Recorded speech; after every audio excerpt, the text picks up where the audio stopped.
दोस्तों आज की खबरें बहुत इंपॉर्टेंट है। ईरान ने इजराइल पर बहुत बड़ा हमला किया है। आइए जानते हैं, आप लोग वीडियो पर बने रहे। दोस्तों आप लोग अब तक सुन चुके होंगे, मैंने भी आपको अभी कुछ देर पहले ही बताया है कि ईरान ने इजराइल के ऊपर एक के बाद एक भारी भरकम हमले किए हैं। ऐसे हमले किए हैं जो इतिहास में पहले कभी भी नहीं किए गए। इजराइल के अंदर हड़कंप मच गया, लोगों ने शेल्टर हाउस में भागना शुरू कर दिया। सरकार ने सायरन बजाए और उसके बाद लोगों ने अपने आप को शेल्टर हाउस में जाकर छिपा लिया। इतना डर इजराइल के अंदर पहले शायद कभी देखने को नहीं मिला होगा जितना डर पिछले 10-15 घंटों में इजराइल के अंदर देखने को मिला है, क्योंकि हमले भी बहुत ज्यादा खतरनाक थे। लेकिन दोस्तों, इन खतरनाक हमलों से इजराइल का बाल भी बाका नहीं हुआ है।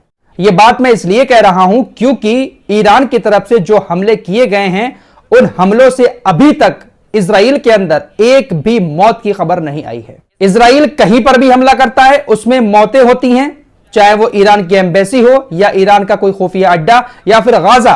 लेकिन जब इजराइल की तरफ कोई अटैक किया जाता है, चाहे वो कितना भी भारी भरकम अटैक हो, लेकिन उसमें किसी भी इंसान की मौत की खबर सामने नहीं आती है।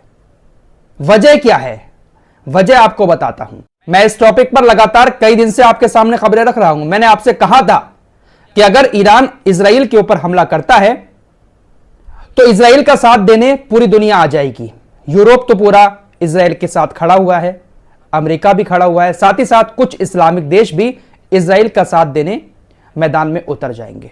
लेकिन अगर ईरान हमला करता है तो ईरान के साथ यूरोप तो छोड़ो, खुद इस्लामिक देश भी साथ आकर मैदान में नहीं उतरेंगे। और ऐसा ही कुछ इस भारी भरकम ईरान के हमले के बाद देखने को भी मिल चुका है। दोस्तों, ईरान की तरफ से जो मिसाइलें और रॉकेट छोड़े गए उसका पूरा आंकड़ा आ चुका है। कितने रॉकेट, कितनी मिसाइलें और कितने ड्रोन छोड़े गए थे और कितने सक्सेसफुल हुए हैं और कितने मिस हो गए, सारी डिटेल आपको इस वीडियो में बताने वाला हूं। इजराइल डिफेंस फोर्सेस के स्पोक्स पर्सन डेनियल हगारी की तरफ से यह जानकारी दी गई है कि ईरान ने यह जो हमारे ऊपर भारी भरकम हमला किया था, यह हमला 99% नाकाम रहा। सिर्फ 1% इजराइल के ऊपर इसका इफेक्ट हुआ है। अब पूरा सही आंकड़ा सामने आ चुका है। ईरान ने टोटल 331 ड्रोन और मिसाइलें मिलाकर इजराइल के ऊपर हमला किया था। ईरान ने 185 कामिकेज ड्रोन छोड़े थे, लेकिन एक भी ड्रोन इजराइल की सीमा के अंदर नहीं घुस पाया। उसको इजराइल की सीमा से बाहर मार गिराया। 110 बैलिस्टिक मिसाइल ईरान ने इजराइल के ऊपर छोड़ी थी, जिसमें से 103 मिसाइलों को हवा में ही मार गिराया। इजराइल की बॉर्डर के अंदर वो मिसाइलें नहीं पहुंच पाई। सिर्फ 7 मिसाइलें ऐसी हैं बैलिस्टिक मिसाइल जो इजराइल के अंदर जाकर गिरी। ईरान ने 36 क्रूज मिसाइलें इजराइल के ऊपर दागी थी और उन 36 की 36 क्रूज मिसाइलों को भी हवा में मार गिराया। कुल मिलाकर यह जो भारी भरकम हमला drone, cruise missile, ballistic missile का ईरान की तरफ से किया गया है, इसमें से सिर्फ और सिर्फ 7 बैलिस्टिक मिसाइल ही दक्षिणी इजराइल के अंदर जाकर गिरी हैं। और ये मिसाइलें जो हैं वो इजराइल के उन एयरबेस के ऊपर जाकर गिरी हैं जिन एयरबेस से इजराइल ने सीरिया के दमिश्क में ईरान की एम्बेसी के ऊपर हमला किया था। उस एयरबेस पर जरूर मिसाइलें जाकर गिरी और वहां पर नुकसान हुआ है। इसके अलावा एक हवाई अड्डा है, वहां पर भी इजराइल के अंदर नुकसान पहुंचा है। इसके अलावा कोई बड़े नुकसान की खबर सामने नहीं आई है और ना ही किसी की जान की खबर सामने आई है। इजराइल डिफेंस फोर्सेस के स्पोक्स पर्सन डेनियल हगारी ने साफ शब्दों में इस बात को कहा है कि ईरान ने यह जो भारी भरकम हमला हमारे ऊपर किया था, हमने, हमारी वायुसेना ने और हमारे दोस्त देशों ने मिलकर उस हमले को नाकाम कर दिया। 99% यह हमला पूरी तरह से नाकाम रहा। डेनियल हगारी कह रहा है कि हमने और हमारे दोस्त देशों ने, ब्रिटिश एयर डिफेंस सिस्टम भी इजराइल को बचाने इजराइल के बॉर्डर पर पहुंच गया था। अमेरिका का भी एयर डिफेंस सिस्टम तैनात हो चुका था। फ्रांस, जर्मनी, इन सारे देशों ने अपने अपने एयर डिफेंस सिस्टम को इजराइल के बॉर्डर पर तैनात कर दिया था। साथ ही साथ इजराइल का जो एयरफोर्स है उसके भी लड़ाकू विमान ऊपर घूम रहे थे, उन्होंने भी बहुत सारे ड्रोन को हवा में ही मार गिराया। सबसे बड़ी बात और बताऊं आप लोगों को, जॉर्डन, सऊदी अरब और यूएई जैसे देशों का भी नाम सामने आ रहा है कि इन देशों ने भी ईरान से आ रहे ड्रोन और मिसाइलों को इंटरसेप्ट करने में अहम भूमिका निभाई है।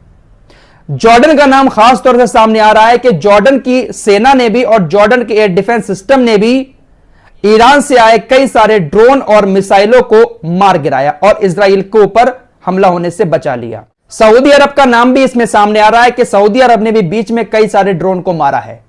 तो इन सारे देशों ने मिलकर इजराइल को इस भारी भरकम हमले से बचा लिया, लेकिन ईरान के जो मुस्लिम देश हैं वो ईरान के खिलाफ जाकर ईरान के हमले को नाकाम करने की कोशिशें करते रहे। मेरे दोस्तों, जब तक इजराइल के साथ ये पूरी दुनिया है तब तक इजराइल का कोई बाल भी बाका नहीं कर सकता, कितना भी भारी भरकम हमला क्यों ना इजराइल के ऊपर हो जाए। ईरान अकेला इजराइल का कुछ नहीं कर सकता, यह आज आपको बात माननी पड़ेगी, क्योंकि ये जो हमला था ना, ये कोई छोटा मोटा हमला नहीं है, ये बहुत भारी भरकम हमला है। अगर किसी आम देश के ऊपर इतना भारी भरकम हमला हो जाए ना, तो भाई साहब नामो निशान मिट जाएगा देश का। लेकिन चारों तरफ से इजराइल को यूरोपीय देशों ने घेर लिया। अब इस्लामिक देशों के 2-3 के नाम तो सामने आए हैं, लेकिन मुझे उम्मीद है कि तमाम इस्लामिक देश जो पिट्ठू बने हुए हैं अमेरिका और इजराइल के, उन सब ने इन हमलों को रोकने की कोशिश की होगी। फिलहाल अमेरिका के एयर डिफेंस सिस्टम ने इजराइल को ईरान के हमलों से बचाया तो है, लेकिन जो बाइडेन की तरफ से साफ शब्दों में कह दिया गया है कि हम मिलिट्री ऑपरेशन इजराइल की वजह से ईरान के ऊपर नहीं करेंगे, हम कोई भी मिलिट्री एक्शन ईरान के खिलाफ नहीं लेंगे। साथ ही साथ अमेरिका ने, व्हाइट हाउस ने इजराइल से संयम बरतने के लिए कहा है कि आपके ऊपर हमला किया ईरान ने, लेकिन आपको संयम बरतने की जरूरत है, आपको हमला करने की जरूरत नहीं है। यह बाकायदा व्हाइट हाउस की तरफ से इजराइल से कहा गया है। लेकिन दोस्तों, खबरें ऐसी भी आ रही हैं कि 24 घंटे के अंदर अंदर इजराइल एक खतरनाक हमला ईरान के ऊपर करने वाला है। दोस्तों, आप भी यही हो, मैं भी यही हूं। अगर इजराइल हमला करता है, और वो करेगा, अमेरिका भले ही कितना उसको रोक रहा है ऊपरी ऊपर, लेकिन इजराइल इस हमले का जवाब जरूर देगा। और जब इजराइल हमला करेगा तो देखना, जहां पर भी हमला होगा वहां पर बहुत सारी मौतें होंगी, क्योंकि ईरान को बचाने के लिए, ईरान का साथ देने के लिए कोई भी देश सामने नहीं आएगा, चाहे वो तुर्की हो, चाहे जॉर्डन हो। लेकिन जब ईरान हमले कर रहा है तो इजराइल को बचाने के लिए कितने सारे देश उसके चारों तरफ घूम रहे हैं। अगर सिर्फ आयरन डोम पर ही इजराइल डिपेंड हो जाए ना, तो आयरन डोम की बस की बात नहीं है कि वो इजराइल को बचा पाए। जॉर्डन की सरकार ने इजराइल को इजाजत दे दी कि वो हमारे एयर स्पेस का इस्तेमाल करके अपने लड़ाकू विमानों को यहां से गुजार सकते हैं। इजराइल जॉर्डन के रास्ते से सीरिया के अंदर ईरान के ठिकानों को एक बार निशाना फिर से बनाएगा। ईरान के रक्षा मंत्री ने इन सभी इस्लामिक देशों को धमकाते हुए कहा है कि अगर आप अपना एयर स्पेस इजराइल को देते हैं हमला करने के लिए, तो फिर आप भी हमारे निशाने पर आ जाएंगे। ये बातें तो बहुत दिन से की जा रही हैं, लेकिन इस्लामिक देशों पर कोई फर्क पड़ने वाला नहीं है।